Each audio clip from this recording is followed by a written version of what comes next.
ಅಲ್ಲ, ಮಾಡ್ಕೊಳ್ಳೋನೆ ಅಲ್ಲ ಅವನು. ದುಡ್ಡು ರೂಪಾಯಿ ಇಲ್ಲ ಅವ್ರ ಕೈಯಲ್ಲಿ. ತುಂಬಾ ಧೈರ್ಯವಂತ, ಯಾರನ್ನಾದ್ರೂ ಕೇಳಿ, ತುಂಬಾ ಧೈರ್ಯವಂತ.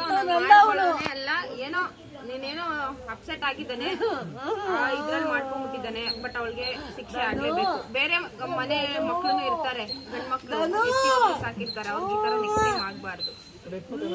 ಡೆತ್ ನೋಟ್ ಬರ್ದಿದ್ದಾರೆ. ದಿವ್ಯಾ ಅಮ್ಮ ಪಾರ್ವತಮ್ಮ ಅಂತ ಬರ್ದಿಟ್ಟಿದ್ದಾರೆ. Death note police station hand over ಮಾಡಿದೀವಿ, FIR ಕೂಡ ಹಾಕಿದ್ವಿ. ಅವ್ರಿಗೆ ನಿಮ್ಮ ಮನೇಲಿ ಬಂದಾಗ ಮದುವೆ ತರ ಮಾತಾಡಿದ್ರು, ಯಾಕೆ ಉಲ್ಟಾ ಹೊಡೆದ್ರು ಅಂತ. ಅವ್ರಿಗೆ ಬೇರೆ ಅಫೇರ್ಸ್ ತುಂಬಾ ಇದೆ, ನನ್ಗೂ ಗೊತ್ತಿತ್ತು. ನಾನು ಅವ್ನ ಕಿವಿಗೂ ಹಾಕಿದ್ದೆ ಇದನ್ನ. ಅವನು ನಮ್ದಿರ್ಲಿಲ್ಲ ಇಷ್ಟು ದಿನ, ನಮ್ನೆ ಬಿಟ್ಟು ಹೋದ ಲಾಸ್ಟ್. ಡ್ಯಾಡಿಗೆಲ್ಲ ಗೊತ್ತಿತ್ತು. ಡ್ಯಾಡಿ ಮನೆಗೆ ಬಂದು ಅಪ್ಪ ಅಮ್ಮನೆಲ್ಲ ಕುತ್ಕೊಂಡು ಮಾತಾಡಿದ್ರು. ಮದ್ವೆ ಮಾಡ್ಕೊಡಿ ಅಂಕಲ್ ಅಂತ.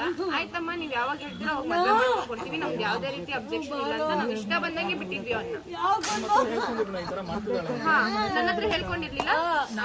ಅದಕ್ಕೆ ಜೊತೆ ಚೆನ್ನಾಗಿದ್ದೀನಿ ಅಂತ ಅಷ್ಟೇ ಹೇಳ್ಕೊಂಡಿರ್ಲಿಲ್ಲ.